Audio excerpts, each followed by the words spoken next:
Is there another Benghazi in the making? That's a question raised by a new internal investigation by the State Department's Inspector General. It reveals that the embassy, the American embassy in Beirut, is woefully prepared for a terror attack, that it has serious security issues, and that its employees haven't even been given the basic counterterrorism training expected in violent places of the world like Lebanon. This is going to be a major revelation. We just heard a few months ago after Benghazi, the State Department officials promising that every embassy would have the right security posture, that we would have no more soft targets, as they like to say in the intelligence community. That's not the case in Beirut. The State Department Inspector General says that the facility really lacks the basic security protocols expected in the 21st century.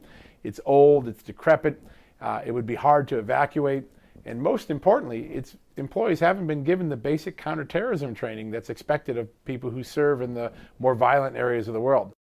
The State Department says Lebanon is at the critical level, meaning that it's at the highest threat for potential violence, political violence particularly.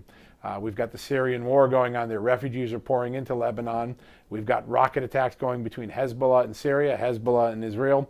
And so it's known to be a very violent area. And given that, and despite that, the State Department doesn't even consider the Beirut embassy to be on its high threat critical mission list. And I think that's something that caught a lot of the people we talked to in the last 24 hours by remarkable surprise. Everybody thinks that Beirut has to be on high alert, and yet our embassy there is in a bad security posture and not one that can be fixed anytime soon.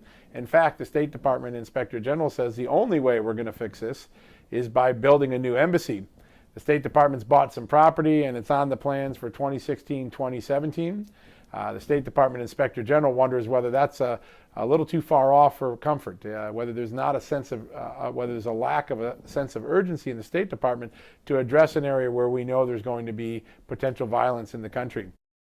We're going to follow this here at the Washington Guardian. We think this is an important story. Over the last several months, we've been bringing you lots of stories, raising red flags about the continuing problems that embassies have with security all across the globe. This is an endemic problem. It's not something that was a rarity in Benghazi, even though we've had an investigation and plenty of promises.